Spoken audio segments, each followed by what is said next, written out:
Quora, अस्सलाम वालेकुम, नमस्ते और आदाब। मैं आपका अपना होस्ट आसिम मुख्तार आपके लिए लेकर आया हूँ द गोइंग ईस्ट शो की एक और नई एपिसोड।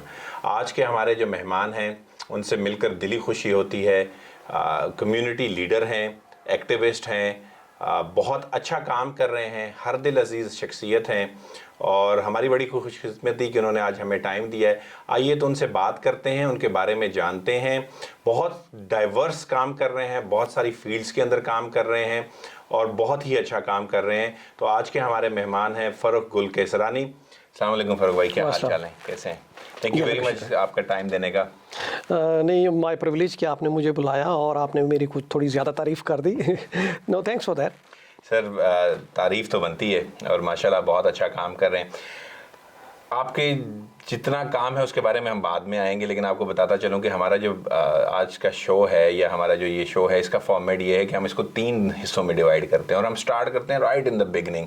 फिर आपकी जवानी के ऊपर आते हैं, लड़कपन की बातें करते हैं और फिर आपके प्रोफेशनल कैरियर पर और आजकल जो कुछ आप कर रहे हैं। और ऑब्वियसली बहुत इंपॉर्टेंट है उसको हमें हाईलाइट करना, क्योंकि उसी ने आपको आपकी पहचान भी दी है और आप माशाल्लाह बहुत ही अच्छा काम भी आपने किया।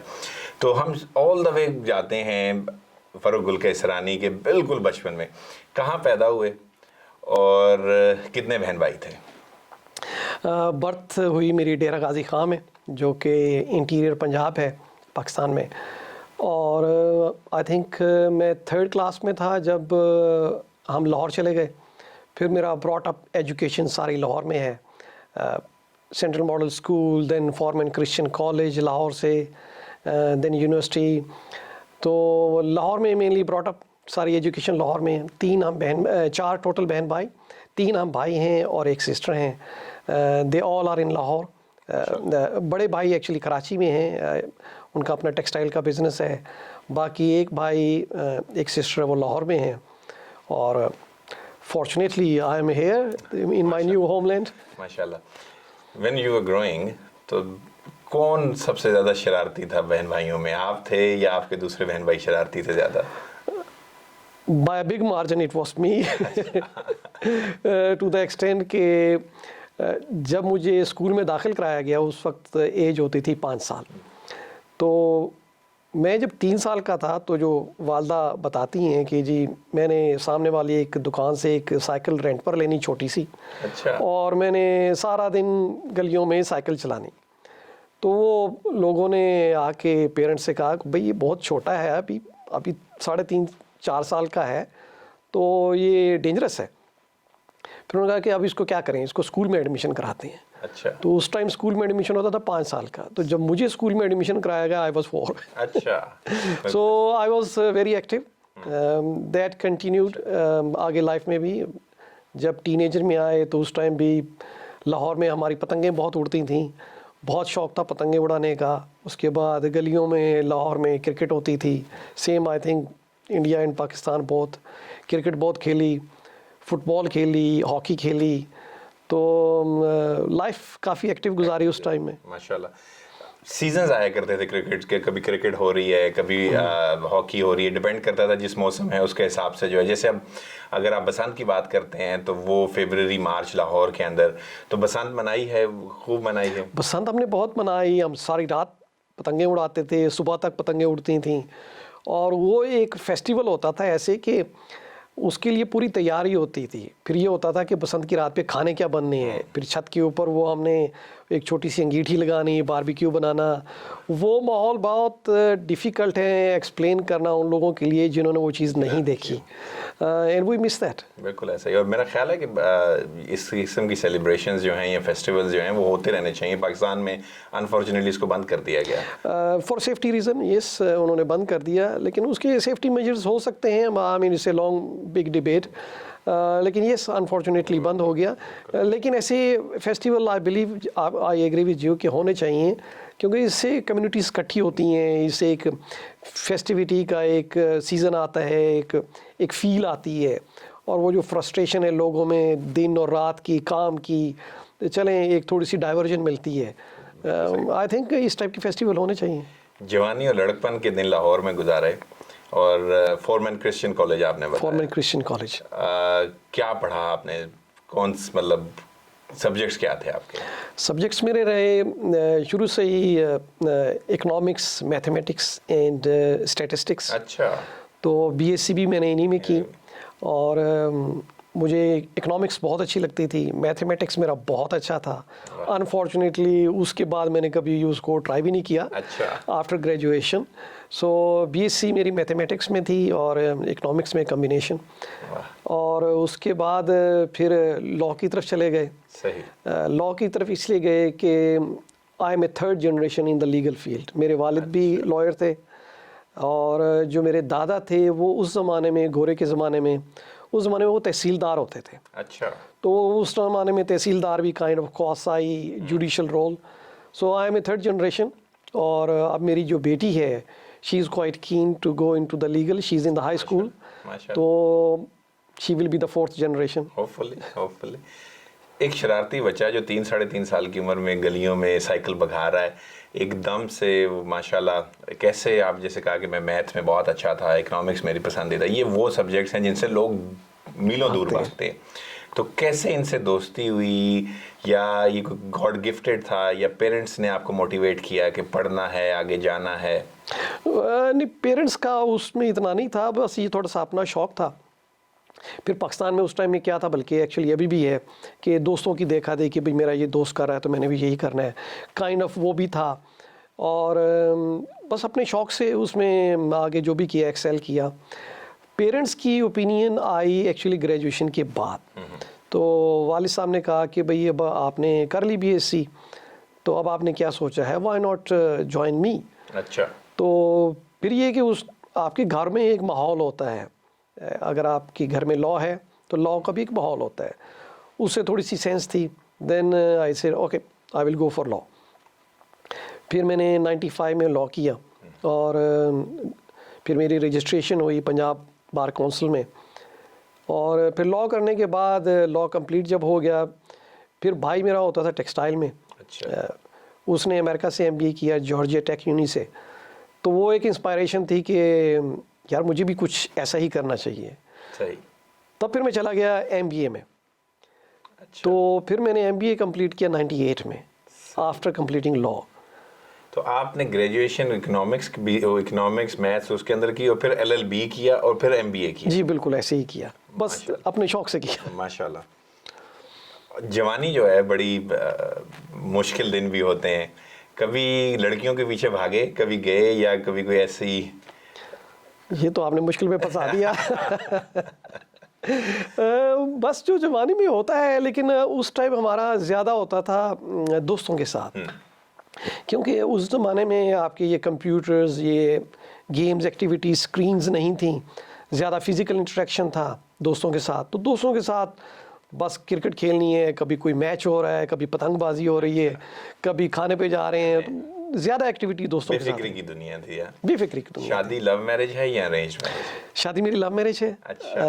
और मेरी वाइफ, वो मेरे साथ ब्रीफली, उन्होंने जब मैंने टेक्सटाइल ज्वाइन की 98 के बाद, उस टाइम हमारा एक ही ऑफिस था। सही।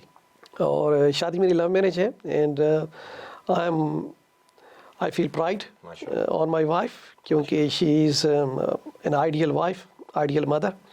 और मेरे 3 चिल्ड्रन हैं माशाल्लाह। माशाल्लाह। 2 यूनी में जा रहे हैं, 1 हाई स्कूल में। माशाल्लाह। न्यूजीलैंड कब आए और किस लिए आए? Good question. न्यूजीलैंड में आने की एक्चुअली 2 वजूहत थी। बिज़नेस मेरा अच्छा था पाकिस्तान में। एक तो ये था कि आई कुड सी कि इकोनॉमिक हालात थोड़े ठीक नहीं हैं, और I was not fit in that, क्योंकि अगर आप इन प्रिंसिपल्स चलना चाहते हैं और आगे से आपके लिए मुश्किल है, तो then you try to find something else. एक ये रीज़न थी। और दूसरा ऑब्वियसली बच्चे बड़े हो रहे थे और एक बच्चों का फ्यूचर भी था। थर्ड कि हमारे एक बहुत अच्छे दोस्त थे जो कि यहाँ पे डॉक्टर्स थे। फिर उनकी इंस्पायरेशन काफ़ी थी, उन्होंने बहुत पुश किया। फिर न्यूजीलैंड में आए 2002 में। और 2002 के बाद फिर उस टाइम 2 बेटे थे, मेरी बेटी यहीं बॉर्न हुई। अच्छा। फिर ये कि उसके बाद फिर शुरू में क्या करें क्या ना करें, चलें कोई थोड़ी सी और जॉब कर लें, तो बिल्कुल सही। कोई और जॉब की, फिर चलें यार कोई गाड़ियों का काम कर लें, को जापान गया, वहाँ से कुछ गाड़ियाँ लाई। ऑब्वियसली इट्स नॉट हाँ, उसमें माई बहुत सारी cup of Pakistani the T, community ये काम कर रही थी, बिल्कुल ऐसा ही। not my cup of the tea. Then again, as my wife, she pushed me, no, you should go back to your profession. अच्छा You should study again. अच्छा और उसके लिए मुझे कुछ इंकरेजमेंट्स भी मिली, कुछ डिस्करेजमेंट्स भी मिली। डिस्करेज इन द सेंस जो मैं हमारे दोस्त देख रहे हैं कि आप डिस्करेजमेंट को ना काउंट करें, गो फॉर इट। कि एक हमारे जानने वाले थे, उन्होंने मुझे बोला यार आप लॉ कर रहे हो, अच्छा तो आपको किसने यहाँ जॉब देनी है, यहाँ तो कोई है ही नहीं ब्राउन फेस लॉयर, तो ये कि आपको ज़्यादा से ज़्यादा कोई मुंशी रख लेगा, अच्छा बैठ के उनकी बुक्स लिखोगे। I didn't get that, I say no, I will do it, I will try my luck. कोई बात नहीं, 2-3 साल और लगेंगे। बिल्कुल सही है। देन फिर एक लेंथी प्रोसेस था मेरी पाकिस्तान की क्वालिफ़िकेशन को यहाँ एक्रेडिटेड करवाना। हाँ, ये भी एक बहुत बड़ा प्रॉब्लम है। और लकीली मेरी पाकिस्तान में जो एजुकेशन थी वो थ्रू आउट इंग्लिश मीडियम में थी, through out English school and formal Christian college. That gave me a big boost. बिल्कुल सही है। फिर ये कि कुछ क्रेडिट मिला यहाँ पर, अच्छा और लेकिन आई हैड टू अगेन 3 साल के लिए मुझे फिर भी सही। करना हुआ। टोटल 4 साल की होती है? टोटल 4 साल की है, लेकिन 3 साल में फिर मेरे जो प्रॉफ्स होते हैं वो भी थे, फिर कुछ मैंने एक्स्ट्रा कोर्सेज किए वो भी थे, सही। और जो लॉ सोसाइटी ने, न्यूजीलैंड लॉ सोसाइटी ने मुझे कोर्सेज दिए वो भी थे।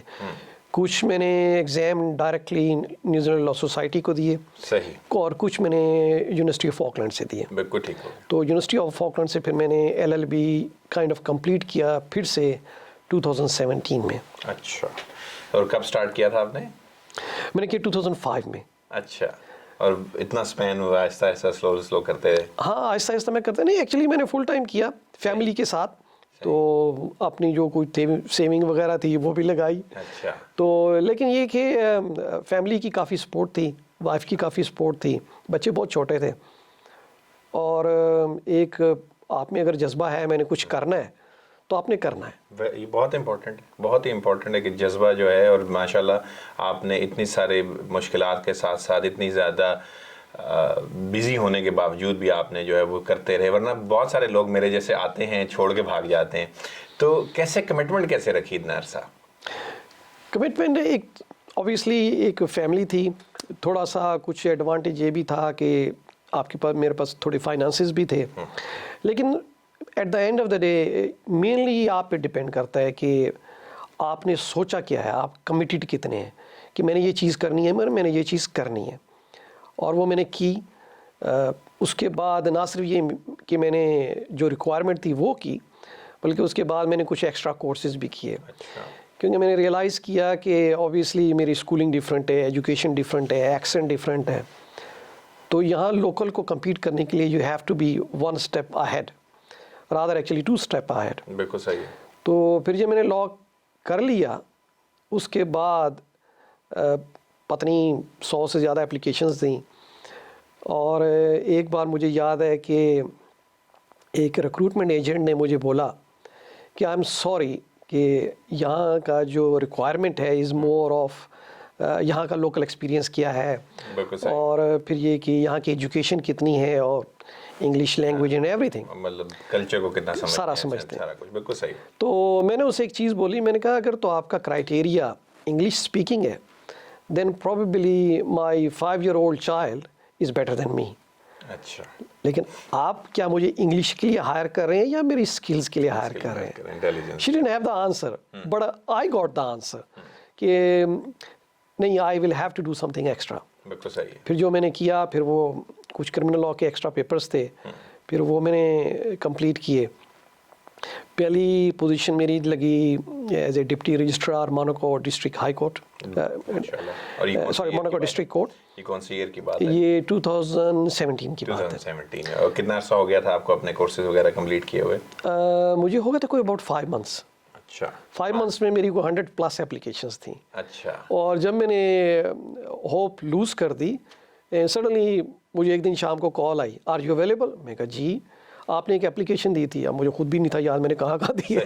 सही। तो उन्होंने कहा कि नहीं जी, आपके लिए ये जॉब है। अच्छा। So So it was Deputy Registrar it was Manakau Deputy Registrar Manakau District District Court. Court.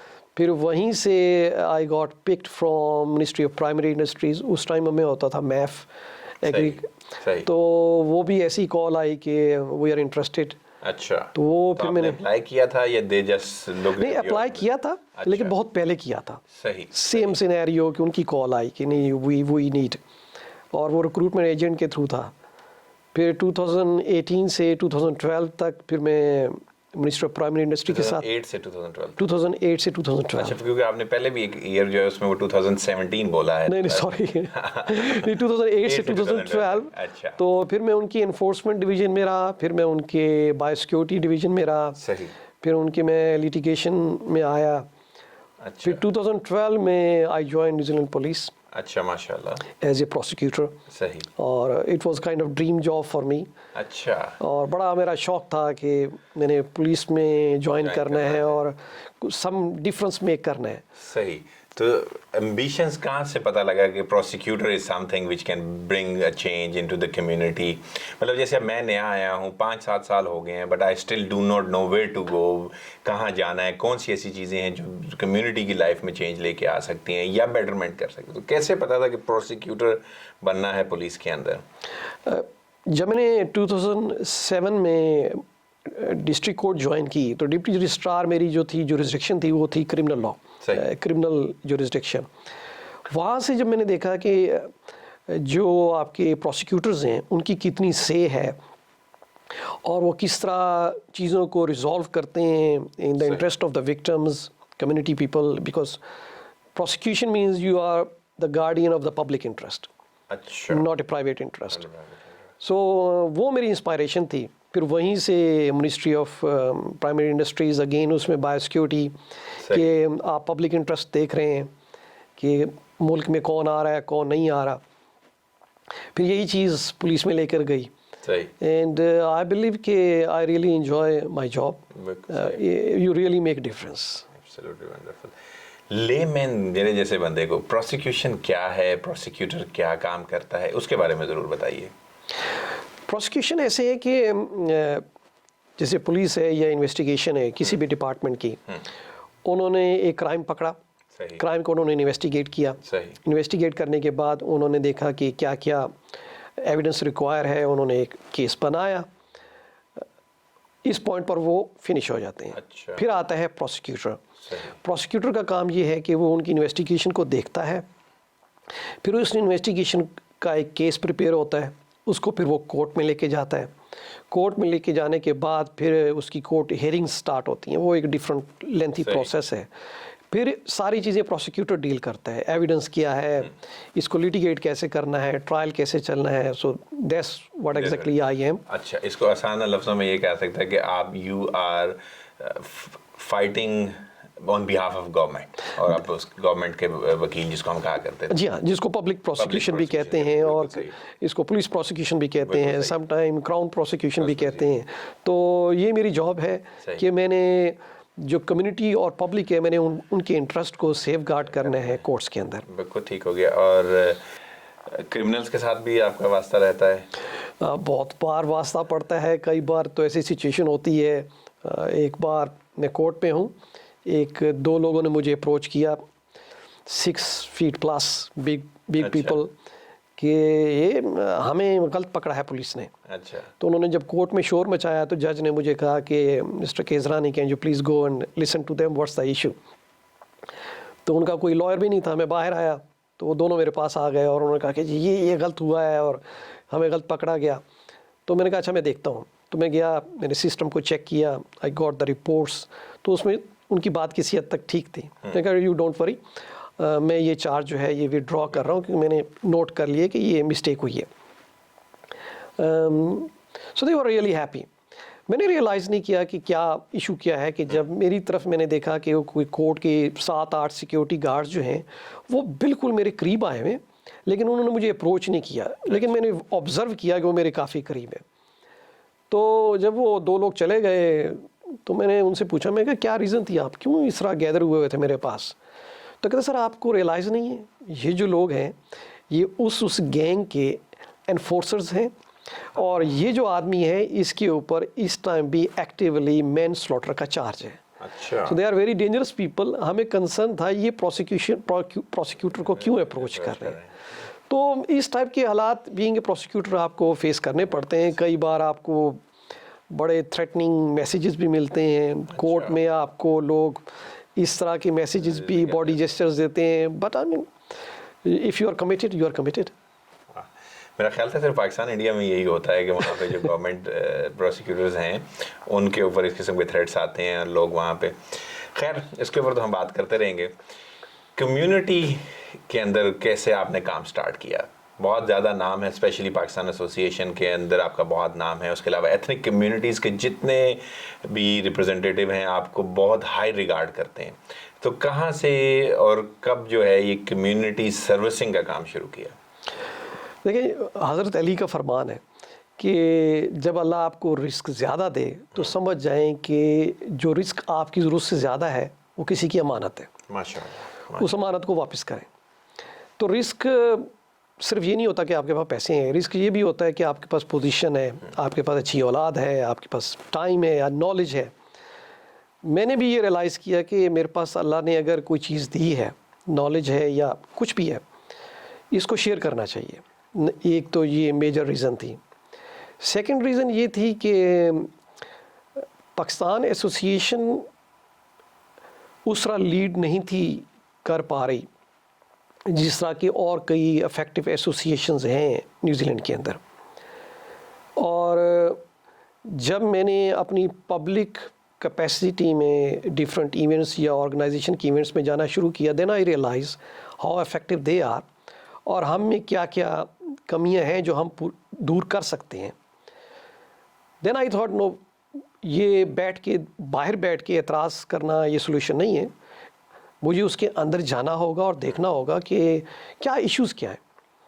सो ये 2-3 फैक्टर्स का जो कम्बिनेशन था, आई जॉइंट पैंस। सही। और कौन सा ईयर था ये? ये था ये 2015 या 14 था आई थिंक। अच्छा। तो उस टाइम फिर मैंने जो स्टार्ट किया वो था एग्जेक्टिव्स का इलेक्शन। सही। एग्जेक्टिव्स के इलेक्शन से पहले मैंने जो मेरी थॉट थी कि अगर मैंने इन होना है तो मुझे देखना होगा कि पहले इसका स्ट्रक्चर क्या है, बिल्कुल सही, फिर इसकी पॉलिसीज़ क्या है, हमने इसको आगे कैसे चलाना है। तो फिर मैं कॉन्स्टिट्यूशन रिव्यू कमेटी का पार्ट बना, फिर एग्जेक्टिव्स का इलेक्शन लड़ा, फिर उसमें रहे, फिर उसमें काफ़ी हमने स्ट्रक्चरल चेंजेस की। फिर रियलाइज़ किया कि नहीं, हमें पब्लिक सेक्टर में इन होना होगा जो कि काइंड ऑफ मेरी स्पेशलिटी है। तो फिर हमने इसको रजिस्टर्ड करवाया चैरिटीज़ कमीशन के साथ। वो एक बहुत बड़ी एक्सरसाइज थी। सही। फिर पब्लिक सेक्टर में फिर आहिस्ता आहिस्ता इस तरह जब हम इन होना शुरू हुए, अब अल्हम्दुलिल्लाह आई बिलीव कि हम we have gone quite far now, but still there is a ground to make. बिल्कुल ऐसा ही। 15 मार्च का जब वाक़या हुआ, आप अपनी ऑफिशियल कैपेसिटी पे भी काम कर रहे थे और ऑब्वियसली पर्सनल कैपेसिटी, क्योंकि अटैच थे कम्युनिटी के साथ। बहुत काम किया आपने, बहुत सारे लोगों को पता है कि कितना है आपने बैकग्राउंड के अंदर काम किया। थोड़ा सा उसके हवाले से हमें बताइएगा। जब क्राइस्टचर्च का इवेंट हुआ, जिस दिन ये इवेंट हुआ है फ्राइडे को, उस दिन मैं कोर्ट में था, मेरी कोर्ट की हियरिंग चल रही थी, तो मुझे रियलाइज़ नहीं हुआ। जब ब्रेक हुई अराउंड को 3:30 तो एक लॉयर ने मुझे अप्रोच किया। उसने कहा, गुल you know what happen in Christchurch? मैंने कहा नहीं। तो कहती है मॉस्क पर अटैक्स हुए हैं। मैंने उसी टाइम वो जल्दी से देखा और लग रहा था कि बहुत सीरियस इशू है। तो खैर anyhow immediately after that मैंने जज से रिक्वेस्ट की that I need a break. वो लास्ट मैटर एनीवे था। तो उसके बाद जब मैंने कोर्ट लीव की, इमीडिएटली फिर मैंने नवीस भाई से कॉल किया, प्रेसिडेंट, और सिनेरियो ये था कि we all wanted to go to Christchurch, लेकिन सिचुएशन इतनी मरकी थी कि कुछ समझ नहीं थी आ रही। फिर मैंने अपनी मैनेजमेंट को कॉल किया, सीनियर्स मैनेजमेंट को वेलिंगटन में, कि दिस इज़ द सिचुएशन और मैं जाना चाह रहा हूँ क्योंकि I am the only senior Muslim at the moment. और फिर वो सारा कुछ अरेंज हुआ। उसी नाइट मैंने फ़्लाई किया, very next morning I was there. So मेरा जो पोर्टफोलियो था वो बेसिकली ये था कि I was kind of a community liaison person between police and the community. लेकिन उसमें जब वहाँ पहुँचे तो वहाँ जो ट्रॉमा था और जहाँ जो सिचुएशन थी, इट वाज कम्प्लीटली डिफरेंट. पहली 2 रातें तो समझ नहीं आई कि इसको कैसे डील करें, क्योंकि लोगों को पास यही डिटेल नहीं है डिसीज्ड कौन है, इंजर्ड कौन है. उसके बाद फिर जब वो लिस्ट कुछ अनाउंस हुई, हर कोई मुझे पूछता था कि भाई आप पुलिस में हैं और आप कम्युनिटी में भी हैं, आप हमें बताएं. इंटरेक्शन था आपका, मुझे पता है कि किस तरीके से प्रेशर भी आपके ऊपर था. प्रेशर भी बहुत था और बार-बार फोन आ रहे हैं, hundreds of calls you have attended. I was there and I saw कि कितना प्रेशर आपके ऊपर बिल्ड हो रहा था. या वो एक्चुअली जब कम्युनिटी के फेसबुक पेज पर मेरा नंबर भी आ गया, then I received literally 100 calls, और पूरी दुनिया से कॉल्स थी फॉर द लव वंस.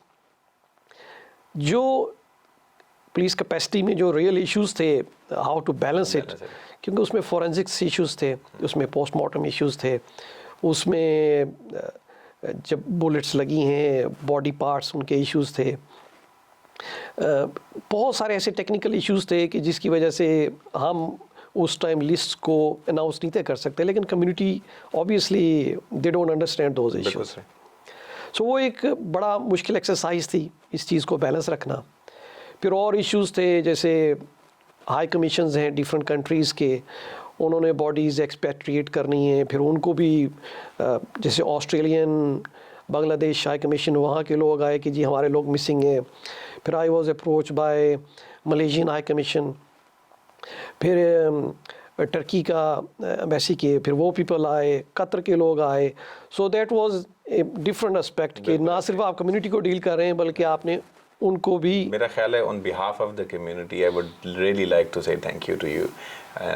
बहुत ही मुश्किल वक्त, और जिस तरीके से आपने लीड किया उस वक्त में, बहुत सारे ऐसे लोग जो मेरे जैसे काम कर रहे थे, but we didn't have the direction, and you were the person who has given us the direction that this is the way, this is how you should work out, this is where you need to go. And alhamdulillah it went very well. The people have actually recognized that कि आप लोगों ने बहुत काम किया है, Pakistani community ने, Muslim community ने मिलकर काम किया.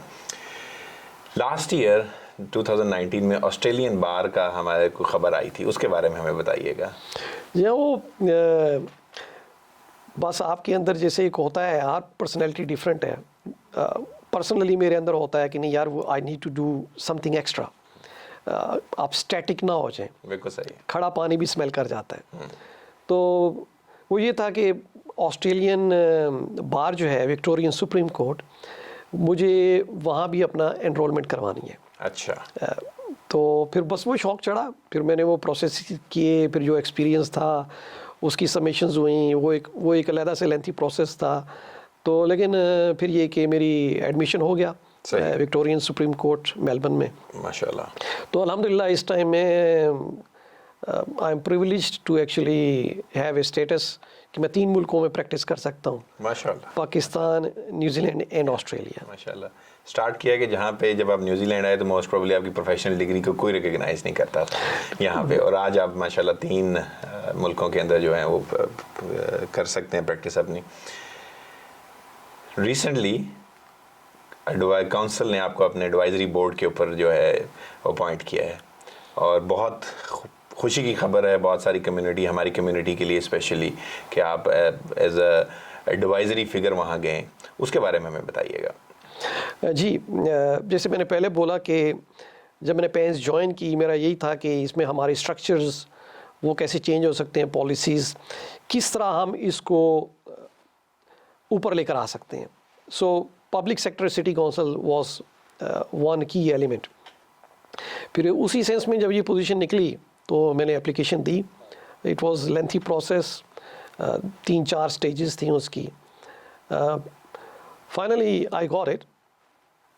उसमें आई एम वेरी एक्साइटेड. इसलिए एक्साइटेड कि ना सिर्फ ये कि एक अपॉर्चुनिटी है आपके पास कि आप पाकिस्तानी कम्युनिटी को ज़्यादा अच्छे तरीके से रिप्रेजेंट करें, बल्कि ये भी कि आप सिर्फ पाकिस्तानी कम्युनिटी को रिप्रेजेंट नहीं कर रहे इस पोजीशन में, बल्कि पूरी एथनिक कम्युनिटीज़ को कर रहे हैं. और मेरा अगर एक्सपीरियंस पिछला है कि मैं इंडियन कम्युनिटी के लोगों को भी जानता हूँ, जो आपके रेफ्यूजीज़ कम्युनिटी है, बांग्लादेश, नेपाल और चाइनीज़ कम्युनिटीज़ हैं, क्योंकि इसमें तो सभी कवर होते हैं। तो ये कि I am privileged, I feel pride कि मुझे अल्लाह ने ऐसा मौका दिया कि मैं रिप्रेजेंट कर सकता हूँ। और अपनी जो कम्युनिटी है, they can also feel free to talk with me कि अगर कोई पॉलिसीज स्ट्रेटजीज़ वो थिंक करते हैं, so I can take that, मैं उसको एक लीगल शेप दे के उसको फिर मैं आगे लेके जा सकता हूँ। अब ये कि जैसे एक इंटरव्यू में उन्होंने क्वेश्चन पूछा सिटी काउंसिल्स, उनका क्वेश्चन था कि how can you make a difference. तो मेरा आंसर यही था कि lot of us have passion, लेकिन पैशन आपको कहीं नहीं लेके जाता। Lot of people have professional skills, खाली प्रोफेशनल स्किल आपको कम्युनिटी में कहीं नहीं लेके जाती। ये दोनों चीज़ों को आप कंबाइन करें, देन यू कैन एक्चुअली, वो आप टेंजिबल पॉलिसीज़ दे सकते हैं जो कि अचीवेबल है। सो दैट वाज मेरी रीज़न ये भी थी कि ज्वाइन करना है, और इंशाल्लाह मैं यही करूँगा कि community are welcome, fans is welcome, बल्कि सब कम्युनिटीज़ आर वेलकम कि आप मुझे अपनी चीज़ें बताएं, अपनी प्रॉब्लम्स, इश्यूज बताएं, and I will give it a shape. Yeah, and it is always important to have your voice inside the institution, especially वो institutions which matters, like city council does matter. आपके बहुत सारी चीज़ें ऐसे events हैं, celebrations हैं, festivals हैं, बहुत सारी ऐसी चीज़ें हैं जहाँ पे, और बहुत सारी policies हैं जो कि ethnic communities, culture sensitivity है towards the ethnic communities. तो अल्हम्दुलिल्लाह it is obviously आपके लिए तो एक achievement है ही है, हमें भी लगता है कि हमारी भी आवाज़ सुनी जाएगी और हमें भी इस चीज़ की बहुत खुशी है। मेरा आखिरी क्वेश्चन आपसे, फ़ारूक गुल कैसरानी के लिए सक्सेस क्या है? मेरे लिए सक्सेस जो है, सक्सेस इसकी डिफरेंट डेफिनेशंस है, every person has different interpretation. मेरे लिए सक्सेस ये कि आप खुश हैं, आप खुश हैं तो यू मेक योर लाइफ। माशाल्लाह। वर्ल्ड मैटर्स करती है लोगों से, चीज़ों से नहीं, बट हाउ यू थिंक। तो लोगों की रिस्पेक्ट मेरे लिए सक्सेस है, और मैं खुश हूँ, ये मेरे लिए सक्सेस है। और क्या चीज़ मुझे खुश करती है ये मेरे पे डिपेंड करता है। बिल्कुल ऐसे। तो अगर मैं कम्युनिटी में आके हैप्पी हूँ और मैं फील करता हूँ कि अगर मैंने कोई चीज़ की है, मेरे लिए यही सक्सेस है। पेंस के लिए चैरिटीज़ कमीशन के रजिस्ट्रेशन कराना मेरे लिए सक्सेस है। पेंस के किसी इवेंट में चले जाना और मेरी रिस्पेक्ट हो जाना मेरे लिए यही सक्सेस है। माशाल्लाह। सो मेरे लिए सक्सेस की डेफिनेशन यही है कि मेरे बच्चे खुश हैं, मेरी कम्युनिटी खुश है, and I feel happy with that. बहुत शुक्रिया। Thank you. बहुत मज़ा आया आपसे बात करके। My pleasure. बहुत शुक्रिया जी।